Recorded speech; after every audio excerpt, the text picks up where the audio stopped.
Second PUC ವಿದ್ಯಾರ್ಥಿಗಳಿಗೂ ನಮಸ್ಕಾರ. ವಿದ್ಯಾರ್ಥಿಗಳ ಇವತ್ತು ನಿಮ್ಮ ಪೊಲಿಟಿಕಲ್ ಸೈನ್ಸ್ ಎಕ್ಸಾಮ್ ಇತ್ತು. ಎಕ್ಸಾಮ್ ಎಲ್ಲರೂ ಚೆನ್ನಾಗಿ ಬರ್ದಿದ್ದೀರಾ ಅಂತ ಅನ್ಕೊಂತೀನಿ. ಇವತ್ತಿನ ಈ ವಿಡಿಯೋನಲ್ಲಿ ಕೀ ಆನ್ಸರ್ಸ್ ಗಳನ್ನ ಕೊಡ್ತೀನಿ. ಅಂದ್ರೆ ನೀವು ಎಷ್ಟೆಲ್ಲ ಕರೆಕ್ಟ್ ಆಗಿ ಬರ್ದಿದ್ದೀರಾ ಅಂತ ನೀವೇ ನಿಮ್ಮಷ್ಟಕ್ಕೆ ಚೆಕ್ ಮಾಡ್ಕೊಳ್ಳಿ. ಬನ್ನಿ ವಿಡಿಯೋನ ಶುರು ಮಾಡೋಣ. ಇನ್ನೊಂದು ವಿಷಯ, ವಿಡಿಯೋನ ಶುರು ಮಾಡೋದಕ್ಕಿಂತ ಮುಂಚೆ ಇನ್ನು ನಮ್ಮ ಚಾನಲ್ಗೆ ಯಾರೆಲ್ಲ ಸಬ್ಸ್ಕ್ರೈಬ್ ಮಾಡಿಲ್ಲ ದಯವಿಟ್ಟು ಸಬ್ಸ್ಕ್ರೈಬ್ ಮಾಡ್ಕೊಳ್ಳಿ. ಯಾಕಂದ್ರೆ ಇನ್ನು ಇದೇ ತರ ಯೂಸ್ಫುಲ್ ಕಂಟೆಂಟ್ಸ್ ನಿಮಗಾಗಿ ಮಾಡ್ತಾ ಇರ್ತೀವಿ. ಅದಕ್ಕೋಸ್ಕರ ವ್ಯೂವರ್ಸ್ ಇದ್ರೆ ತಾನೇ ನಾವು ವಿಡಿಯೋ ಮಾಡೋಕ್ಕಾಗೋದು. ತಪ್ಪದೆ ಸಬ್ಸ್ಕ್ರೈಬ್ ಮಾಡ್ಕೊಳ್ಳಿ ಮತ್ತು ಲೈಕ್ ಹಾಕಿ ಅಂತ ಹೇಳ್ತಾ ಬನ್ನಿ ವಿಡಿಯೋನ ಕಂಟಿನ್ಯೂ ಮಾಡೋಣ. ದ ಫಸ್ಟ್ ಒನ್ ಆನ್ಸರ್ ಬಂದ್ಬಿಟ್ಟು ಎಲಿಗರ್ ಅಂತ ಇದೆ.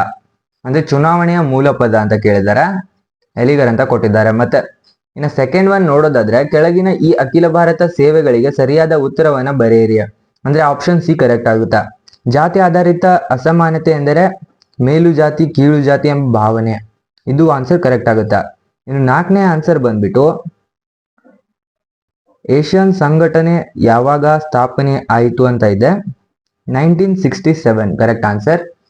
ನೆಕ್ಸ್ಟ್ ನೋಡೋದಾದ್ರೆ ಈ ಚಿತ್ರವನ್ನ ಗಮನಿಸಿ ಉತ್ತರಿಸಿ ಅಂತ ಇದೆ. ಇವರು ನಮ್ಮ ಭಾರತದ ವಿದೇಶಾಂಗ ನೀತಿಯ ಶಿಲ್ಪಿಯಾಗಿದ್ರು, ಡಾಕ್ಟರ್ ರಾಧಾಕೃಷ್ಣನ್ ಇವರು. ಮತ್ತೆ ಫಿಲ್ ಇನ್ ದ ಬ್ಲಾಂಕ್ಸ್ ನೋಡೋದಾದ್ರೆ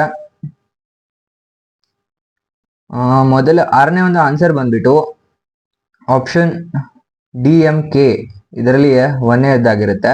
ಮತ್ತೆ ಇನ್ನು ಎರಡನೇದು ನೋಡೋದಾದ್ರೆ ಬೆಂಗಳೂರು. ಇನ್ನು ಮೂರನೇದು ನೋಡೋದಾದ್ರೆ ಅಮೃತ್ಯ ಸೇನ್. ಇನ್ನು ನಾಲ್ಕನೇದು ನೋಡೋದಾದ್ರೆ ವಿಧಿ 360. ಇನ್ನು ಐದನೇದು ನೋಡೋದಾದ್ರೆ ಉದಾ ಕಿರಣ ಅಂತ ಇದೆ. ನಾನು ಸೀರಿಯಲ್ ವೈಸ್ ನಂಬರ್ ಹೇಳಿದ್ದೀನಿ, ಬಟ್ ಇದು 6, 7, 8, 9, 10 ರೀತಿ ಆರ್ಡರ್ ಅಲ್ಲಿ ಇದೆ. ಇನ್ನು ನೆಕ್ಸ್ಟ್ ಒನ್ ನೋಡೋದಾದ್ರೆ ನೀವು ಎಷ್ಟೆಲ್ಲ ಬರ್ದಿದ್ರೆ ನಿಮಗೆ ಫುಲ್ ಮಾರ್ಕ್ಸ್ ಸಿಗುತ್ತೆ ಅಂತ ತಿಳ್ಕೊಳ್ಳೋಣ ವಿದ್ಯಾರ್ಥಿಗಳೇ. ನೀವು ಎಲ್ಲ 2 ಮಾರ್ಕ್ಸ್ ಪ್ರಶ್ನೆ ಮತ್ತು 1 ಮಾರ್ಕ್ಸ್ ಪ್ರಶ್ನೆನ ಬಿಟ್ಬಿಟ್ಟು 5 ಮಾರ್ಕ್ಸ್ ಪ್ರಶ್ನೆಗೆ ನೀವು ನಿಮ್ಮ ಓನ್ ಆಗಿ ಎಕ್ಸ್ಪ್ಲನೇಷನ್ ಬರ್ದಿದ್ರು ಮಾರ್ಕ್ಸ್ ಫುಲ್ ಆಗಿ ಸಿಗುತ್ತೆ. ಮತ್ತು ಇನ್ನು 10 ಮಾರ್ಕ್ಸ್ಗೆ ಎಷ್ಟೆಲ್ಲ ಬರ್ದಿರ್ಬೇಕು ಅಂತ ಅಂದ್ರೆ 10 ಮಾರ್ಕ್ಸ್ಗೆ ನೀವು ಎಲ್ಲ ಪಾಯಿಂಟ್ಸ್ ಗಳನ್ನ ಕರೆಕ್ಟ್ ಆಗಿ ಹಾಕಿರ್ಬೇಕು. ಬಟ್ ಎಕ್ಸ್ಪ್ಲನೇಷನ್ ಕೂಡ ಓನ್ ಆಗಿ ಬರ್ದಿದ್ರೆ ನಿಮಗೆ ಫುಲ್ ಮಾರ್ಕ್ಸ್ ಖಂಡಿತವಾಗಿ ಸಿಗುತ್ತೆ. ಎಲ್ಲ ವಿದ್ಯಾರ್ಥಿಗಳು ಚೆನ್ನಾಗಿ ಎಕ್ಸಾಮ್ ಅನ್ನ ಮುಗಿಸಿದ್ದೀರಾ ಅಂತ ಅನ್ಕೊಂತೀನಿ. ಚೆನ್ನಾಗಿ ಬರ್ದಿದ್ರೆ ಎಷ್ಟೆಲ್ಲ ಬರ್ದಿದ್ದೀರಾ ಅಂತ ತಪ್ಪದೆ ಕಾಮೆಂಟ್ ಬಾಕ್ಸ್ ನಲ್ಲಿ ಕಾಮೆಂಟ್ ಹಾಕಿ. ಇಲ್ಲಿವರೆಗೂ ವಿಡಿಯೋ ನೋಡಿದ್ದಕ್ಕೆ ಥ್ಯಾಂಕ್ ಯು ಸೋ ಮಚ್.